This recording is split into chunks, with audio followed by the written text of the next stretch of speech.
masih ada Pak Nurdin dan Pak Dedi. Iya, dan Pak Dedi ini dulu pernah punya cita-cita kepengen jadi tentara ya Pak, tapi gagal ya? Iya. Kenapa Pak? Badannya kayak gini, kurus. Oh. Pak ini badan model loh Pak. Oh gitu. Saya waktu itu harusnya kan 55 kg. Saya hanya 46,5 kg. Oh jadi, Bapak nggak OCD berarti ya? Iya. Mestinya OCD waktu itu. Jadi kurang 4 kilo, kurang 10, hampir kurang 10. Iya kurang 10 ya Pak? Iya. Kurang 10. Oke Pak, tadi saya nyambung sedikit Pak. Dari anak yang jual layangan sampai tukang jual es potong sampai tukang ojek, gimana caranya bisa jadi bupati Pak? Iya, dari perjalanan yang prihatin itu kan sebenarnya tahun 90 itu saya hijrah ke Purwakarta. Tadinya dari? Subang. Oke, lalu? Saya hijrah ke Purwakarta, kemudian kuliah pada tahun 91 dan kita masuk, kemudian kuliahnya sambil jualan gorengan. Uang kuliah dari mana tuh Pak? Dari jualan gorengan itu. Dari jualan gorengan? Jadi Bapak bayar kuliah pakai gorengan? Iya, iya betul begitu. Iya, Pak. Saya jadi ikut gila begini ya. Bayar tiket Pak. Gorengan, SPP-nya gorengan. Akhirnya? Ya, akhirnya ya kita selesai kuliah, kemudian setelah selesai kuliah saya jadi pedagang beras. Pedagang beras? Ya, saya jadi pedagang beras, ngirim beras ke berbagai tempat. Setelah itu ada dunia politik mulai selesai reformasi, saya ikut menyalon menjadi anggota DPRD. Oh, dari sana lah akhirnya sekarang Ya, terpilih jadi anggota DPRD. Kemudian saya biasa kalau orang lain masuk kantor DPRD itu jam 8, saya jam 5 pagi sudah di kantor. Ngapain tuh Pak? Bikin konsep, bikin gagasan, bikin pemikiran, sehingga pagi-pagi itu kan tempat waktu yang paling baik. Originalitas berpikir kita itu ada pada waktu pagi hari. Oke, jadi Nah, ada beda kemudian ya pada saat itu. ikut pemilihan wakil bupati, terpilih, mengikuti pencalon bupati dan bupati lagi 2 periode. 2 periode ya, Bapak Nurdin juga 2 periode ya Pak ya? Iya.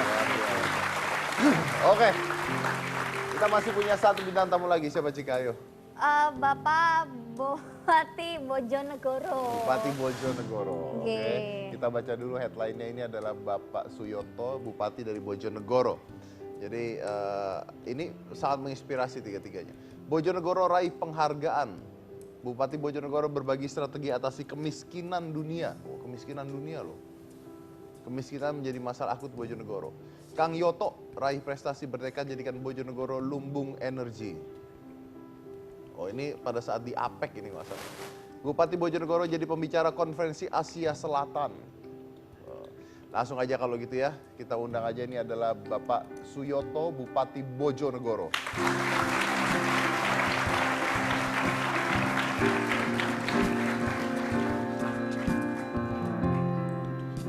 Pak Bapak Suyoto. Hai Mas, makasih Halo, Bapak. Ini ya, Iya Pak. Ini yang menarik nih, Selamat malam Pak. Malam, Mbak Ica. Silakan. kayaknya mereka bertiga nih temenan deh. Kenapa? Hah? Dari cara salamannya beda gitu. Oh emang gimana? Kalau Pak Nurdin? Kenapa? Enggak, dari cara ngelihat pada saat salaman itu kayaknya bukan baru kenal barusan. Oh sebelumnya udah pernah ketemu? Iya, iya, bener nggak sih Pak? Iya, kita Iya. memang Tuh, udah kan? janjian nih. Serius Pak? Iya. Kenal? Pernah bertemu di beberapa forum. Oh, pernah bertemu di Sama-sama Lemhanas, Pak. Ya ini. Oh, sama-sama Iya. Lemhamnas. Oh, Ada iya. ceritanya beliau, Kenapa? ada cerita menarik waktu Lemhanas. Apa itu Pak? Ada kesepakatan, Pak. Biar Pak Oh, iya. Kang Yoto aja. yang senior yang cerita ya. Ya, saya begini, saya aja yang cerita. Bapak nggak tahu ceritanya. Bapak nggak tahu ceritanya. Bukan, ceritanya Prof Nurdin itu katanya kalau saya calon presiden dia wakilnya katanya itu.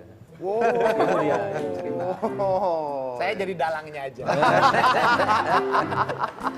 Biasanya yang hebat dalangnya tuh Pak. Oke, tapi Bapak panggilannya Kang Yoto ya Pak? Iya, ya? betul. Oke, Kang Yoto ini mendapatkan penghargaan dari APEC sebagai Waktu APEC di Bali ada acara ikutan namanya adalah Sustainable Solution Development Network. Sustainable. Solution Development Network Oke. itu adalah satu badan dunia baru PBB yang memfokuskan tentang bagaimana mencoba membuat inisiatif-inisiatif pembangunan berkelanjutan. Nah, kebetulan Bojonegoro menjadi nominator dan dewan jurinya dari seluruh perwakilan negara hadir di situ dari berbagai. Waktu itu Bojonegoro mengajukan cara membangun infrastruktur jalan. Kami membangun dengan cara paving. Nah, paving ini dianggap memenuhi persyaratan untuk pembangunan berkelanjutan. Syarat pertama menimbulkan tenaga kerja. Syarat kemudian dia efisien, murah, yang lingkungannya pun juga terkena, ya, terkena lingkungannya bagus. Kenapa? Air bisa masuk. Nah, yang tidak kalah pentingnya adalah masyarakat semua bisa terlibat, baik mengawasi maupun memperbaiki. Dari sisi transparansi, kalau paving itu dikorup, itu paling mudah ketahuan. Karena K-nya itu berapa, ukurannya berapa, dengan mudah sekali. Dengan mudah sekali. Ya. Oke, dan Anda di situ kan bicara tentang mengatasi tingkat kemiskinan. Ya. Nah, ini memang di Bojonegoro itu tingkat kemiskinan besar sekali atau gimana? Jadi Bojonegoro itu kalau kita baca di dalam bukunya Pender, Endemic Poverty, daerah yang paling miskin di Jawa pada tahun 1900 itu Bojonegoro. Bojonegoro. Tahun 2000 Bojonegoro masih termiskin di Jawa Timur. Tahun 2000. 2008 kita nomor 3 termiskin. Nomor 3 2008. Ya, sekarang kita posisi nomor 9. Mengapa Bojonegoro sangat miskin? Pertama, tanahnya tuh gerak. Kalau tidak ada hujan, 16 kabupaten yang lain hujan mulai dari Wonogiri, Solo, itu ngirim serentak ke Bojonegoro, jadi banjir di Bojonegoro. Karena dulu laut, itu kalau kemarau sangat kering sekali, tanahnya gerak, sehingga kalau membangun apa-apa biasanya cepat rusak. Nah, inilah yang membuat kemudian orang Bojonegoro itu kalau berusaha 20, kena banjir, kemudian kena kekeringan, minus lagi, cepat sekali rusak. Makanya banyak orang yang kemudian jatuh dalam kemiskinan, apalagi 44% kawasannya hutan, dan hutan itu dimiliki oleh negara, bukan dimiliki oleh rakyat.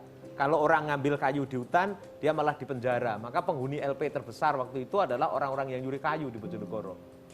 Nah, kemudian kita berpikir gimana ya caranya mencoba membangun infrastruktur tapi juga sambil mengurangi kemiskinan. Kebetulan ada momentum di mana migas itu akan dieksploitasi di Bojonegoro. Per hari ini kira-kira 165.000 barrel per day minyak Indonesia itu dari Bojonegoro. Jadi kurang lebih 20%. Dari Bojonegoro, dari 20%. Wow.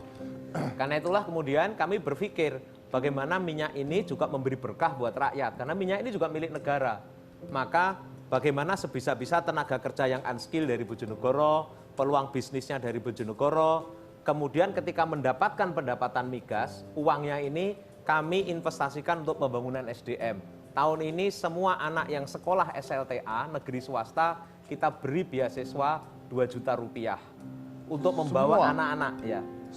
Semua anak. Lalu kemudian tahun kemarin per tahun ini juga kami mentraining anak-anak yang tidak punya pekerjaan itu 12.500 kira-kira paket training untuk anak-anak kita berikan supaya dia punya pemberdayaan lewat keterampilannya. Lalu tanahnya yang bagaimana memaksimalkan pendaya gunaan tanah itu menjadi bisa maksimal digunakan untuk memiliki pendapatan. Nah, kemudian yang tidak kalah pentingnya adalah kita sekarang di kantong-kantong kemiskinan itu kita memberi insentif bagi semua perusahaan yang mau membuka usaha di situ. Izinnya kita uruskan, kita beri tax holiday. Dipermudah berarti ya? Bukannya dipermudah. Kita kalau ini tidak usah ngurus, kita yang uruskan. Oh, bahkan diurusin? Iya, kita uruskan.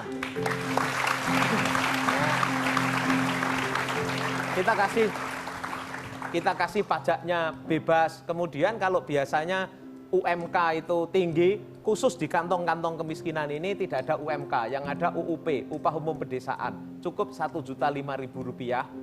Lalu kita selalu bilang jangan minta bantuan kepada pengusaha. Mereka mau berusaha saja sudah alhamdulillah, dia bisa menolong orang lain. Nah, kita lindungi orang-orang seperti ini. UUP inilah yang kemudian direspon sehingga banyak orang yang mulai buka perusahaan-perusahaan padat karya di kantong-kantong kemiskinan dan efeknya langsung terasa karena ada pendapatan di desa itu. Karena langsung ada pendapatan, oke. Ya. Itu dia kenapa saat ini Bojonegoro itu sudah masuk dalam 10 kabupaten tercepat dalam mengatasi kemiskinan versi World Bank ya Pak ya? Ya. Oke, luar biasa banget Pak. Dan apa yang Anda lihat nih? Perubahan apa yang Anda lihat? Karena saya nggak bisa membayangkan kalau dulu dikatakan sebagai kota yang paling miskin tuh seperti apa sih? Ya, yang kalau tahun 2008 pergi kemanapun infrastruktur jalan itu rusak. Ya. Sekarang sempurna tidak, tapi kemanapun pergi akan ketemu paving.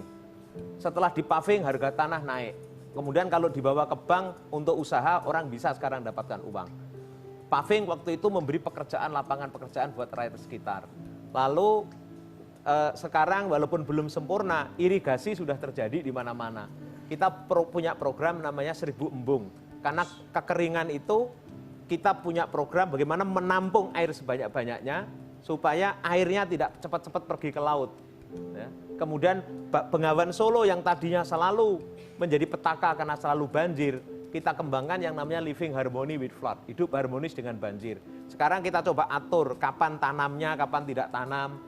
Ya. Karena itu kemudian Bengawan Solo tetap memberikan penghasilan. Maka orang-orang sekitar Bengawan Solo yang dulunya banyak miskin sekarang berubah. Jadi kalau kita pergi ke pinggir-pinggir Bengawan Solo, kita lihat rumah-rumah yang mulai menggeliat, kemudian jalan yang kemudian mulai bagus, dan bagaimana petani-petani kemudian mendapatkan pendapatan, itu yang terlihat sekarang. Kalau kita pergi ke kota dan desa, mungkin nggak jauh beda. Karena visi kami kebetulan adalah satu kabupaten sebagai satu policy. Maka tidak ada kalau masuk ke Bojonegoro, Anda masuk kota, nggak ada. Jadi karena desa kota sama. Satu dibangun taman di kota, 5 harus dibangun di pedesaan. Supaya ada perasaan sama. Karena membangun perasaan rasa keadilan itu juga bagian dari pembangunan yang harus kita ciptakan. Nah, ini yang kedua. Baik. Ini Bapak-Bapak Bupati yang terhormat, melihat infrastruktur yang ada di Indonesia, saya ingin bertanya, nggak ada hubungannya sih, biar sok pinter aja Biar Mas sok Didi. pinter, ya.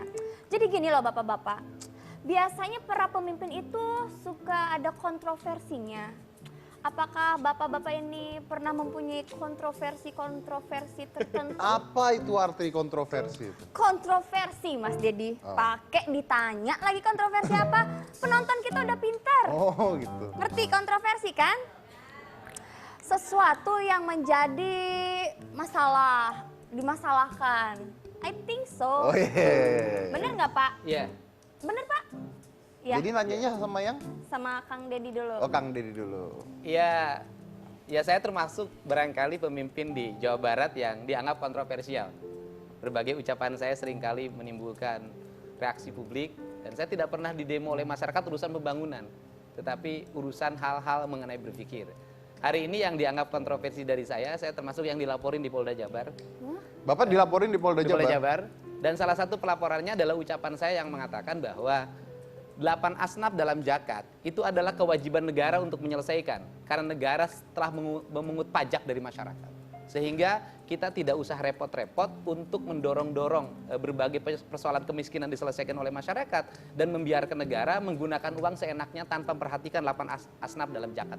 Nah itu yang melaporkan Anda siapa? Ada seseorang lah. Oh bukan rakyat pastinya. Ya rakyat. Oh rakyat juga? Oh. Gitu. Oke. Jadi ucapan saya itu dianggap bahwa saya menentang zakat. Padahal Menentang saya bukan menentang zakat. Hal-hal yang menjadi kewajiban dalam zakat itu semestinya dipenuhi oleh anggaran negara. Karena sudah bayar pajak. Sudah bayar pajak. Oh ya menarik. Berarti pemikiran logikanya seperti itu. Ya oke. Kalau Bapak bagaimana Pak? Yang saya rasakan ada yang mirip yang satu. Yang pertama, periode pertama saya tidak mau membangun musola dan masjid. Karena yang paling rusak itu jalan. Lalu karena jalan yang paling rusak, irigasi yang paling rusak, maka saya selalu mengatakan bahwa pemerintah itu harus hadir mengenangani hal-hal yang publik. Ya. Karena musola dan masjid kerap kali adalah persoalan komunal, bukan persoalan publik. Ya, itu juga yang membuat kemudian Kang Yoto dianggap tidak ngerti agama. Kenapa persoalan musola masjid kok tidak dibangun lebih dahulu? Lalu saya dikasih dalil siapa yang bangun masjid nanti akan dibangunkan rumah di surga. Lalu saya tanya rakyat saya, ada nggak yang tahu dalil yang lain? Katanya ada Pak dalilnya, siapa yang bangun jalan akan dibangunkan jalan menuju surga juga. Oh iya. Menarik ya, karena kalau masjid atau tempat-tempat beribadah itu adalah komunal ya. Jadi orang-orang dengan yang memahami hal tersebut. Tapi kalau jalan ini adalah kebutuhan masyarakat keseluruhan gitu ya. Jadi yang penting duluan yang dibuat. Kecuali kalau masjid itu betul-betul yang bersifat publik, misalnya masjid tingkat kabupaten. Nah, Ya, baru ya. di periode kedua saya bangun masjid yang bersifat kabupaten. Baru dibangun. Ya. Oke, setelah jalannya beres tuh ya Ya. Pak ya, setelah jalan beres. Oke, silakan Pak Nurdin. Ya, jadi saya tahun pertama itu memang masa sulit ya. Karena yang saya prioritaskan adalah bagaimana banjir ini bisa segera diatasi gitu. Pada saat kami membuat check dam, ya karena Bantaeng itu masih subur dengan manajemen konflik, ya. Jadi provokator itu yang, waduh, di mana-mana. Apapun kita mau bikin, pasti lebih duluan provokator datang ke situ. Kami sampai di itu tuh, waktu kami datang ke lokasi, waktu mau pencanangan itu, pembangunan check dam, kita dihadang sama parang. Diadang sama parang? Parang, karena ya mungkin masyarakat lebih percaya provokator gitu ya. Mungkin apa yang disampaikan mungkin hanya diambil secara gratis atau apa, akhirnya mengamuk mereka. Tapi kami datang, kami harus hadapi. Pada saat itu kami sampaikan bahwa ini dalam rangka untuk mencegah banjir, kami akan membangun check dam di sini. Dan pembebasan lahan di sini ini bukan ganti rugi, tetapi ganti untung. Karena yang beredar bahwa pemerintah akan mengambil begitu saja lahannya, akhirnya kan dia ribut ya. Ya setelah tahu begitu ya alhamdulillah. Yang kedua, ya pas lagi jebol situ Gintung. Waktu itu situ Gintung lagi jebol. Ini lagi digunakan bahwa ya tunggulah situ Gintung kedua. Tapi ya bagi kita jangan gentar lah ya.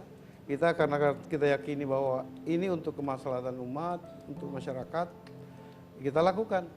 Ya alhamdulillah setelah cek dam selesai, hujan deras pun Bantaeng ya tidak lagi masyarakat gelisah ya. Mereka menikmati musim hujan dengan tidur nyenyak. Oke. Ya pasti ya, yang namanya kontroversi pasti akan selalu ada ya, apalagi ketika seseorang berusaha untuk merubah sesuatu menjadi lebih baik, pasti ada saja orang-orang yang tidak setuju dan tidak suka dengan perubahan. Karena perubahan itu nggak gampang untuk diterima. Mau baik mau buruk, perubahan itu nggak gampang diterima. Orang-orang tuh biasanya lebih senang diam dibandingkan menerima perubahan gitu. Jadi pasti ada kontroversi, tapi mereka menjalankannya dengan baik, melupakan kontroversinya dan tetap menjalankan idealisnya sendiri-sendiri. Jangan mana-mana, tetap di Hitam Putih.